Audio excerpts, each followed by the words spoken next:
In the Victorian era, Britain changed as never before. It was the time of great inventors, great engineers, but above all, great businessmen, entrepreneurs. And one of the best examples was the pioneer photographer, Francis Frith.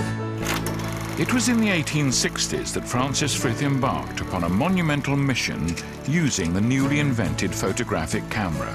He wanted to document every city, every town, and every village in the land. I'm tracing the footsteps of this remarkable man and his team of photographers. Using their pictures as my guide, I'll be travelling the length and breadth of the country, finding out what has altered and what has stayed the same. And along the way, I'll be taking my own photos to try and capture the mood of the place as it is now. That's great. Welcome to Britain's first photo album.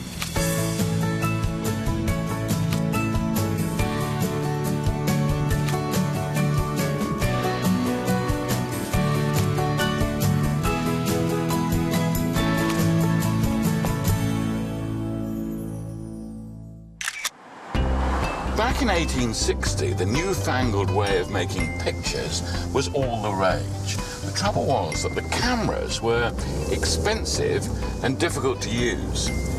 Francis Frith seized the opportunity, setting up the first photographic publishing business. He and his team combed the country looking for interesting landscapes, townscapes, and of course people.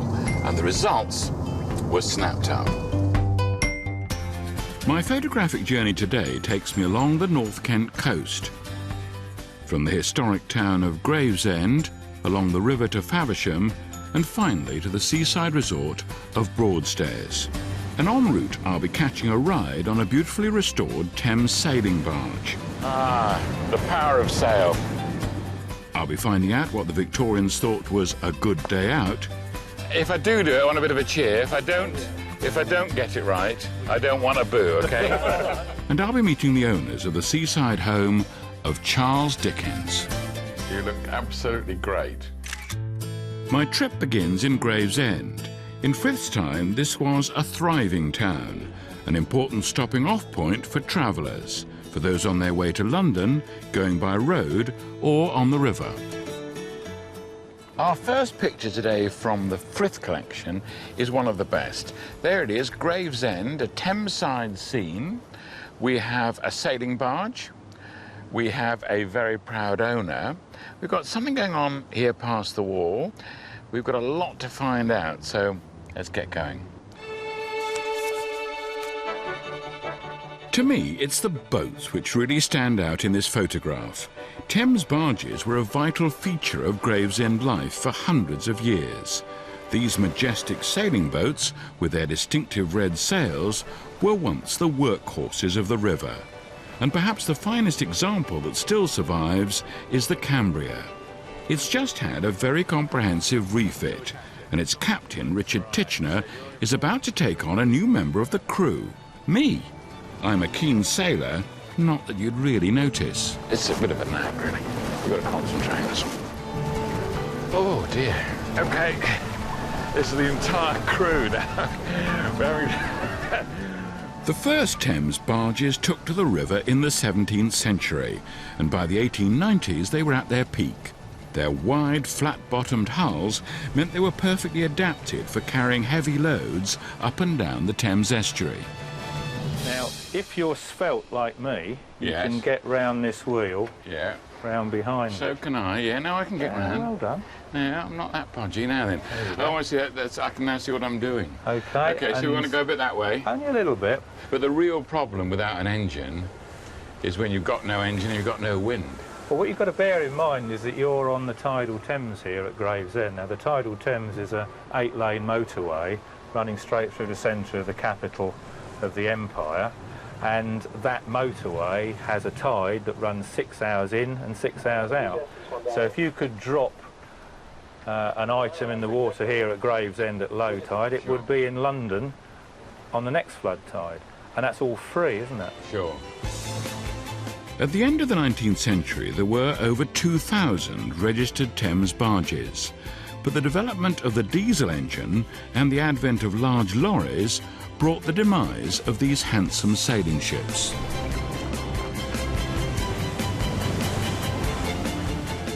But through the astonishing hard work of a charitable trust, the Cambria is still on the water. And what a thrill it gives. Right, this is my Kate Winslet moment, where I just...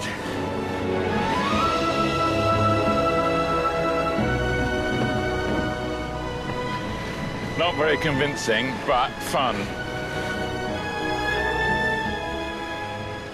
Ah, the power of sail. It's wonderful, it really is. It's kind of, there's something about sailing that it's just, it's obviously dramatic, but it's also kind of romantic too. I'm not really crying, it's just the wind, the wind's coming into my eyes. So it's, all right, it is emotional, but they're not real tears, no. I can see why the Frith photographer was keen to picture a Thames barge. They have such presence on the water. It's a shame there are so few left. The Cambria herself would not be here today without the Cambria Trust and her shipwright Tim Goldsack, who gave her a new lease of life. So you had to build all this? Yes, we did, yes. There's only probably about 3 or 4% of the original barge left. There's some of the parts of the machinery of the vessel that are the original bits that we've refitted. And how long did it take? It took just over 3.5 years. 3.5 yeah, years? Yeah. And how much did that cost? It would, well, I mean, the total budget for the job was about £1.4 million. Goodness me. Yeah. And what was it like after all that time working on it when you finished it? What was the feeling? Oh, I mean, a feeling for pride for myself and the rest of the team that were working on her. I think the pride that Tim and the crew of the Cambria feel is thoroughly justified. Thankfully, at least one part of our Frith photo lives on. But what about the gardens here on the right of the picture? It turns out that this area hasn't fared as well as it might in the past 100 years or so. Sandra Soda is Honorary Secretary of the Gravesend Historical Society, and we're meeting at the spot where our Frith photo was taken in 1898. The view now is very different. These, with the sort of like Turkish minarets on the top, that was the Clifton Baths, and the baths started in 1797. An entrepreneur bought some second-hand bathing machines from Margate, and one came to Gravesend to take the waters.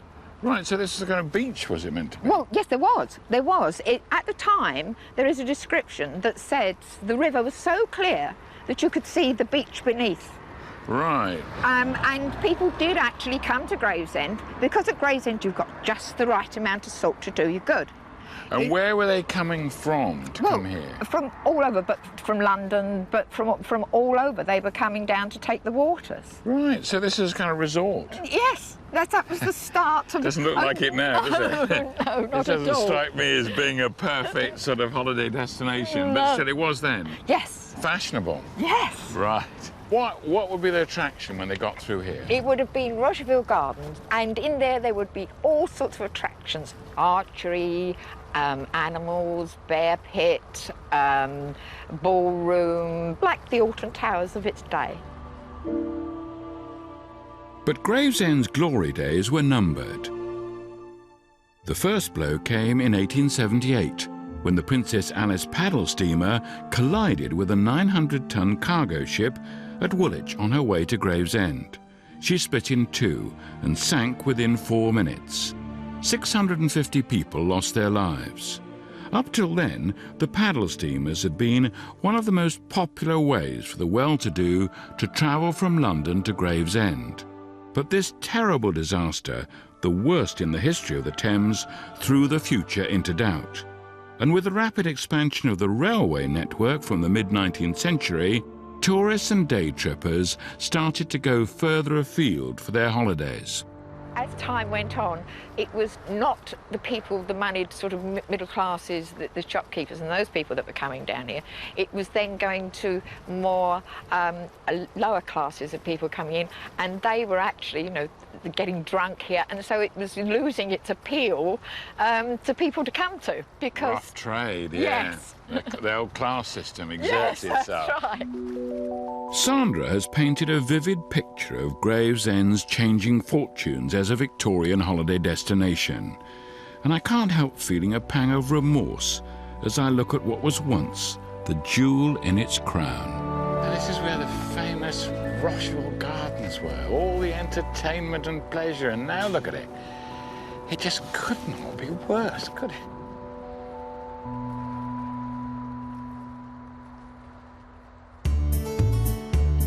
In every place I visit on this trip, I capture my own picture, my take on what it's like now. Rocheville is no more, but the proud barge captain of the Frith photo certainly does have a modern-day equivalent. And so I'm heading back to the Cambria to record an equally proud captain and his crew. We're going to photograph you across here, all right? Me and the captain will be in the middle. Yeah. Can you go on the other side? I can. OK. You are the real captain, but you'll notice that a lot of attention will come on to me. OK, all right. OK. Are you all ready? Right, off we go.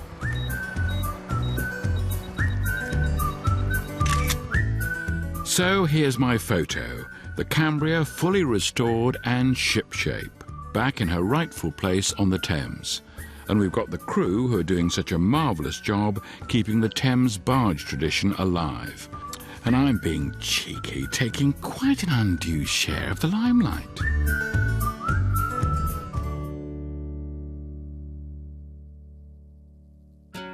Back on the road, I'm heading off to investigate my next Frith photograph.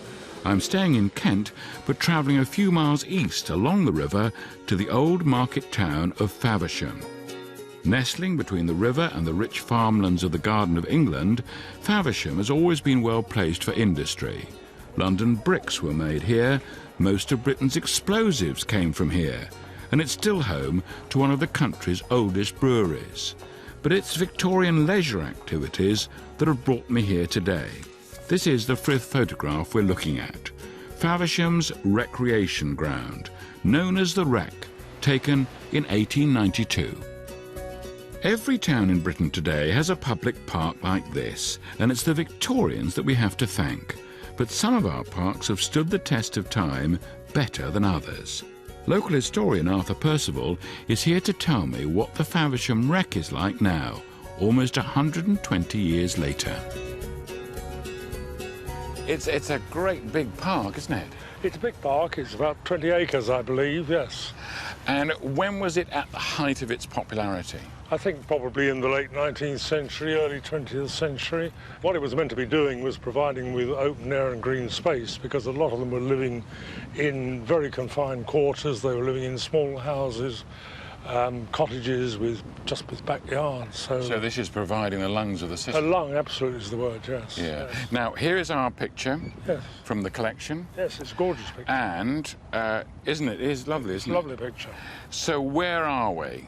Well, we're looking actually at the cottage, the park, what was the park keeper's cottage in those days. Oh, yes. And this pavement here, yes. This is this track, isn't it? This is an ancient footpath, actually. This existed before the Wreck was opened. It is remarkably similar, isn't it? Oh, yes, it's virtually unchanged. But they look different from modern people, yes. don't they? Yes, they do. Well, I think the school children are on the right, the boys, the girls, yes. I think, are just out with their governesses or nurses, probably middle-class children. The ones on the right, perhaps not middle class. The park is bringing everyone together. Yes, so yes. Although you see that perhaps these kids, they're not as well off as these kids, yes, yes. Well, they're all together, aren't they? They're all together, yes. So that's probably progress, isn't it? Oh, it is progress, totally, yes.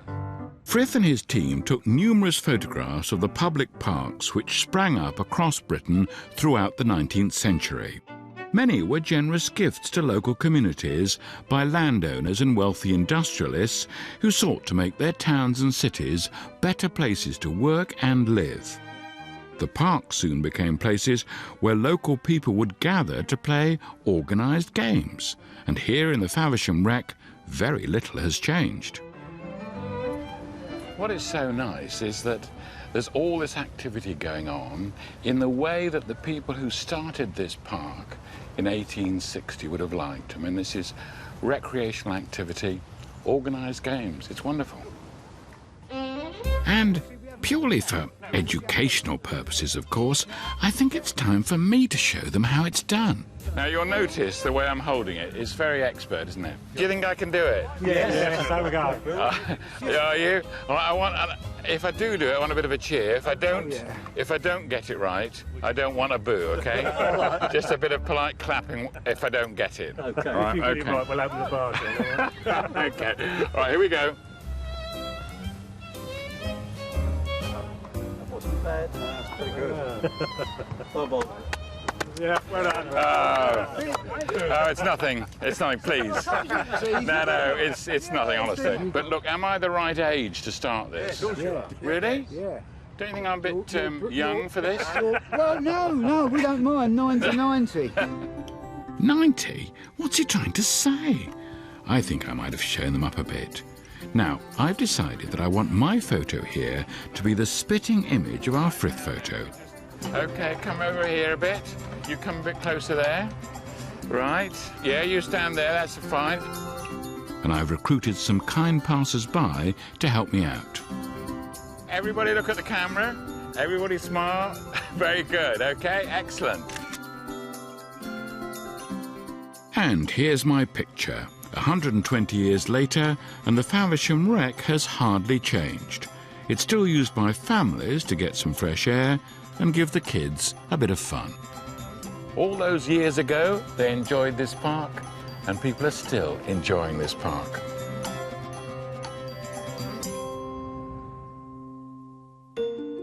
I'm tracing the footsteps of pioneer photographer Francis Frith and his team, using the photographs they took in order to find out how our country has changed. My next port of call is the charming seaside resort of Broadstairs. Steamships were bringing tourists here from the start of the 19th century. But when the railways arrived in the 1860s, the place really took off as a popular holiday destination. Our next Frith photograph is of the main beach at Broadstairs, Viking Bay, and it was taken in 1887. The idea of holidays by the sea was an idea virtually thought up by the Victorians. But how did this new fashion affect what had been a tiny fishing village with a population of only 300 people? Local historian Barry Wootton has entered into the spirit of our whole enterprise by bringing a very rare original Frith album, documenting Broadstairs in the late 1800s. What's nice is you can see the way that it was a fishing village, wasn't it? And there are still the fishermen. Yes, yeah. And their boats. Yes. And then the beginning, we're getting on this page, Yes. the beginning of the resort, aren't we? We are. And what are these here? They're local bathing machines. So what did people do in these bathing machines? Well, obviously they disrobed. So you take your clothes off in there, you put on some kind of costume. In the beginning, no costume. No costume. Later, Right, later. there was knitted costumes. In 19th century Britain, people believed that seawater was an all-purpose remedy. Hanging out at the beach became suddenly acceptable, even for polite society. The Victorians couldn't get enough of it.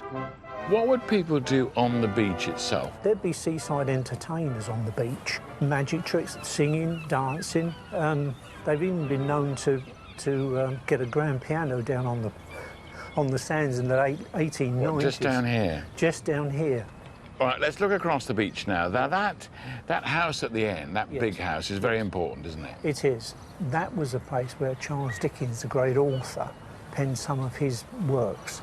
And to people down here, he was really quite anonymous because he'd sit in the pubs like the Tartar Frigate and he'd listen to the people and he'd watch the people and what they did. He thought it was wonderful. Then it got more successful. As the trains came, so more people came. There were now hundreds of people rather than just the select few. And he just couldn't think, and it was getting very noisy. And in the end, sadly, he left. But still, all these years and years later, still people think about Charles Dickens, don't they? Absolutely.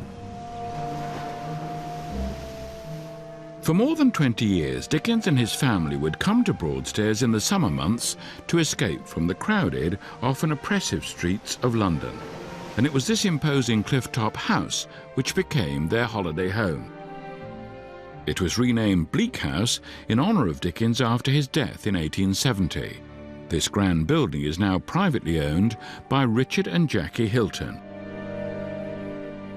Well, there we are, the proud owners of Charles Dickens' house. You are proud, aren't you? Oh, yeah, very proud. Yeah? Were you pleased to take on the Charles Dickens side, all the stuff in the study? Oh, yeah, sure. To be perfectly honest, I've always been a fan of Charles Dickens. I love his ones, what he does, what are on the TV, you know, like Bleak House and others, Oliver Twist, all that sort of thing. Built in 1816 as a residence for the local captain of the guard, Dickens discovered the house by chance while out walking. Thrilled to find it was up for rent, he usually stayed for a month. Parts of the house have been maintained as a museum, including the room where Dickens spent most of his time. This is kind of the dream study, isn't it? We'd all want to be here. I think so, yeah. Anyone who comes in here, they sit there and they go, I can't believe it, I'm actually sitting in the chair where he wrote some of his novels. Why do you think it was raised up like that? So he could see the views. Yes. Because he wasn't a very tall man, was he? No. He was about 5'8", and if that had been on the ground, he'd not been able to see over there. It's also, everyone wants to be near the sea, don't they? Oh, yeah. You want to look out and see the sea. Oh, it's lovely.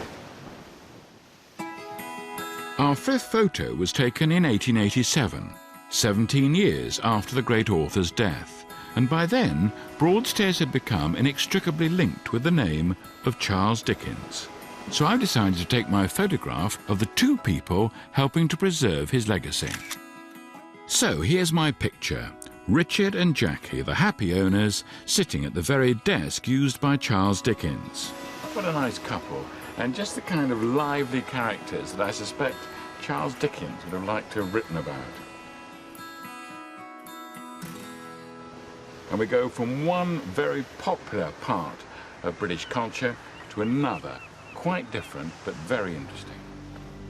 Today's final Frith photograph takes me about a mile further along the coast to North Foreland, the most easterly point in Kent, which overlooks the English Channel. Taken in 1887, it's the North Foreland Lighthouse, which is still working today. Some of these pictures look very different from what it is today. This looks exactly the same. Lighthouses hold a special place in our national life. They're a symbol of reassurance and safety, lights in the darkness, guiding the weary seafarer home. The North Foreland Lighthouse still helps ships to navigate the busy coast of northeastern Kent, stopping boats from running aground, as it has done for 500 years. Jerry Sherwood was one of the last lighthouse keepers in the country, and he worked here. Right, so here we go. I think we're probably... we're far west. We can see it all there, can't we? That's almost exactly... It is, yes, indeed. ...where it was. Yes. So what have we got here? What are the sort of main features? Well, basically speaking, on the right-hand side we have the principal keeper's cottage. Right. On the left-hand side, the assistant keeper's cottage. OK. And then, of course, a very significant porch on the outside. That's this, yes, which we can see in the picture. Now, the oldest part of the lighthouse is this bottom bit, isn't it? That's right, yes. Up to this first course in the middle of the tower. Yes. That's where the old platform was for the coal brazier. What you have to imagine in those days, of course, is that the coast was completely dark because there was no street lights or any other ambient light whatsoever. Yeah. Even moonlight. So a small fire like that would have shown up quite a long way. The lighthouse was extended to its current height in 1793. But the final alteration happened as recently as 1998. So this lighthouse was the last one to be automated? It was indeed, yes, the very last in the country. And it was that, obviously, once this ended, a whole era ended. It did. There are no more keepers left in the entire UK. Now, that meant a lot to you because you were a keeper here, weren't you? I was actually here for 3 years as principal keeper. What was it like for you to be a lighthouse keeper? Oh, it's great here. Was it? You can imagine, coming up here, this is like a palace. It's still one of my favourite stations, there's no doubt about that. Yes.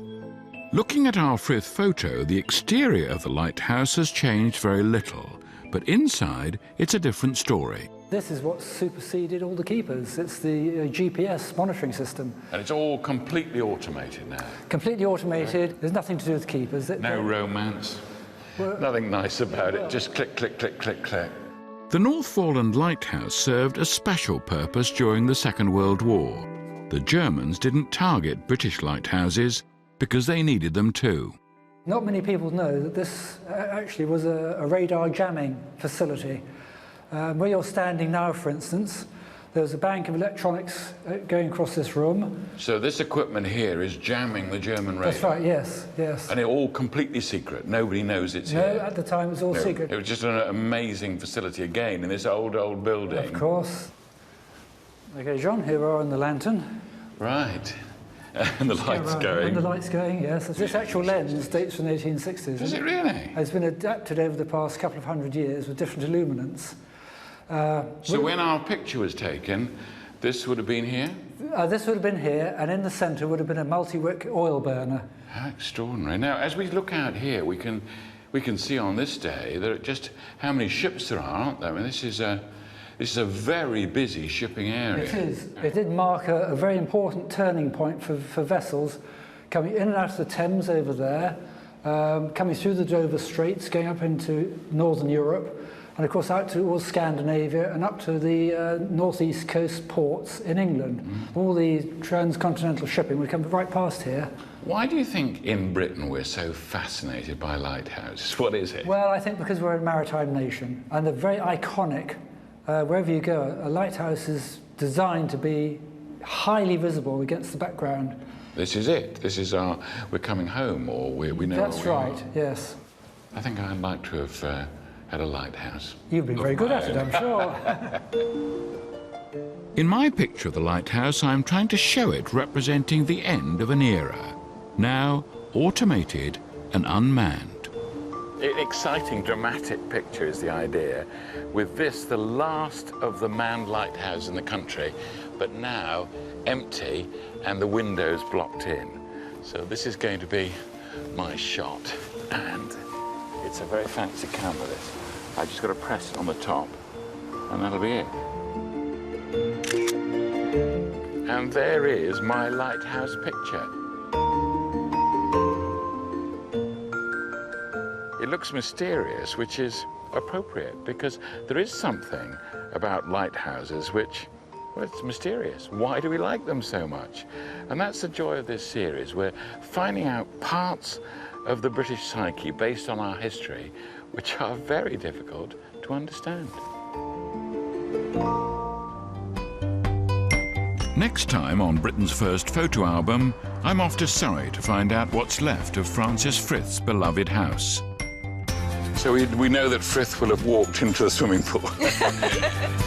Exploring smugglers' hidey holes in East Sussex and single-handedly taking on the Napoleonic Army. Oh, that's something, isn't it?